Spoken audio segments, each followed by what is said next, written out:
set the stage for you. We're going to go back a few years. Imagine it's 1980, small New England town. It's a group of teenagers in the basement of a house. I know in California you don't know from basements, they're places you go and have the building collapse on you. But in New England, basements are places that you go to either throw all the stuff that you don't know where else to put it, or where you go where your parents don't know what you're doing. So there's a group of teenagers down in that basement. They are drinking Genesee cream ale. You don't know about Genesee cream? Wild Irish Rose wine. I think it's wine. It doesn't taste like any of the wines I know today. And they were smoking something called Acapulco Gold, which essentially is brown weed. Now, the reason they're in the basement is because you can crack the window open in the basement, even though it's like -20 outside, and blow the smoke out the window. Now, one of these teenagers would be living in a state where they had legalized the recreational use of cannabis, would have blown their mind back then. That same teenager would get to run one of the largest cannabis companies in the state wasn't even conceivable. That he would get to keynote a conference on wine and weed. There are no words. Despite the fact that I'm going to speak with you for a few minutes here, there are no words to describe what is happening right now. And it's an honor for me to be here, and thank you so much for taking the time to listen to some of the things I have to say. I want to share just a little bit about what it's like to be on the front line of this industry that is cannabis, and also to share my experiences at the Wine Business Institute at Sonoma State University. A few years ago, when I was in graduate school in Seattle, I got to see a presentation by Warren Miller, who makes ski movies, and he got up in front of the room and said, "I got the greatest job in the world." And he did, I think. And he had a great job. He went around all over the place, and this is really before there were X Games and extreme sports as we know now. And he was taking the best snow athletes and filming them doing incredible things. And he inspired me at that point in time to say, wow, that's a great career ambition, to be able to say each morning I have the best job in the world. And I'm lucky because when I was at Sonoma State University, I got to say that every day. And then now I believe I can do the same. So today I wanted to share a little bit of my experience, the experience that we see on the front lines at Cannacraft. Talk about the two industries. That'll be the theme of the conference today and many of the other sessions. So maybe just to tee up some opportunities for further dialogue and to explore together. But I want to start by drawing this contrast of my experience. So on December 31st, I went to sleep. I was the dean of school of business at Sonoma State University, where they built the world's best wine business program. And a week later, I woke up and I was the CEO of California's largest cannabis manufacturer company. There are no words. There are no words to describe that experience. They were two separate things, separated by a small moment in time. So after 10 years of being the dean of the School of Business and Economics, for me, it was time to go on to a new adventure. And I made a conscious decision to leave that job that I loved up until the last day. And what I would share for those of you that are thinking about transitioning between industries or between jobs, and it's something I highly encourage. It's okay to leave something that you love to do. And it's okay to leave not knowing what the next step was, because what I thought I was going to do was completely different. And then it's okay sometimes to just jump in with both feet and see what happens. So when I was the dean of the School of Business and Economics, I got to meet and hang out with these people, legends of the wine industry. It's Piero Antinori over there on the left, Marchese Piero Antinori. So this was a guy, 23rd generation. If you go and visit the winery in Tuscany, there's a family tree there, and it has all these branches, and it runs floor to ceiling, even higher than this. 23rd Marchese.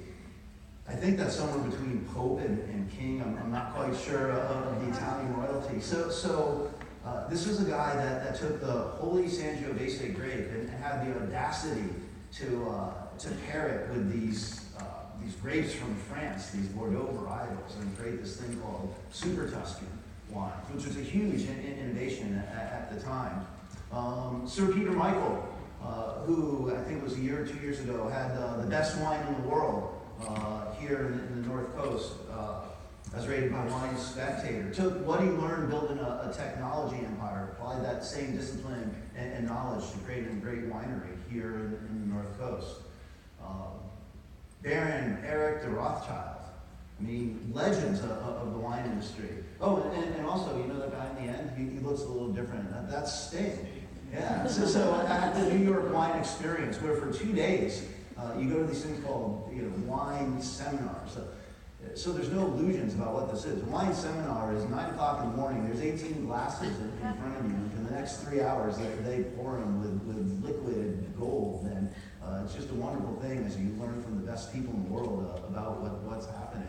And then in the afternoon, Sting comes up and plays Fields of Barley on an acoustic version. That was out of nowhere. He is a winemaker with Trudy.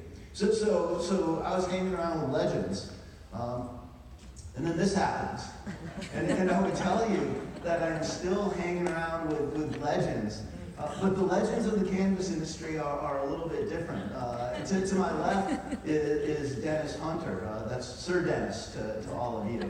And Dennis's story. So Dennis grows up here in Humboldt, Mendocino, goes into the cultivation side of the business at a time when it was challenging to do it. Nevertheless, he grows a very successful, no pun intended, grows a very successful cultivation business, one of the largest, which put him on the radar screen for the federales who weren't too keen on his entrepreneurial talent and decided that he should be their guest for a few years. So when you come out of that experience, it's probably time for one of those career transitions I was talking about. But he had all these contacts in the grower community. Being a consummate entrepreneur, he spins up another business supplying cultivation supplies to the industry. In that capacity, he meets the other guy, Ned Fussell, that is Lord Nedward Fussell the First, who is a decade ago or so a kid in Worcester, Massachusetts. I would tell you about both these guys is they are certifiably genius. And I'm used to hanging around with a lot of smart people at the university. These guys are one of the smartest that I've met, and I'm privileged to work with them every day. So Ned is one of those entrepreneurs that's in school, ADHD, dyslexic. School's not a great place for him, at least not our kind of factory model of school. So his teacher tells him that he's an idiot, that he's never going to be able to learn anything, be successful. He is a successful entrepreneur in school, in high school, selling a little bit of the product to make some spare income. This is the roots of our industry. It's where it started. So he goes off to Costa Rica. His teachers told him he'll never learn the language. He does learn the language. And while he's there, providing supplies to tourists, a couple of them from Humboldt County say, "What are you doing in Costa Rica? It's all happening in California. You should come here." So he does that and starts out trimming. And while he's doing that, he's noticing that in those days the trim was just kind of discarded, like put back onto the fields or tossed over the side of the hills. Says to the people he's working for, "Mind if I have that?" And through some kind of ingenious import-export dynamics, he takes some of that and gets it over to Costa Rica, where it is prized, valuable commodity. Builds up some resources doing that, comes back to the North Coast, where he's not only learned the language, but learned some key entrepreneurial business skills, and he leverages that to build also one of the largest cultivation operations. So in that capacity, he meets Dennis. They figure out a business arrangement where one becomes the largest customer of the other and decide to go into business together. A few years later, there's this kind of mysterious thing that's going around the industry, the oil. Have you heard about the oil? Have you seen about the oil? The oil is the extract from the plant that people are discovering all this waste product you've actually extracted and put it into other products. And that's really the history of cannabis. It's two entrepreneurs buying an extractor, putting cannabis through it. Most people didn't know how, and they certainly didn't, and successfully not blowing themselves up, but perhaps trying along the way, spraying oil all over the place when you throw the switch for the first time. They discovered how they could use what used to be a waste product to create something that was that had value and could be made into so many different products.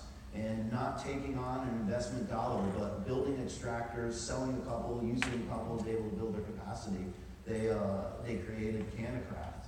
So both industries, starting with legends, the stories are different, but there's probably a lot of similarities between the people, willing to take risks, not afraid to fail, and when they make mistakes, learning from them and getting better every single day, every single year.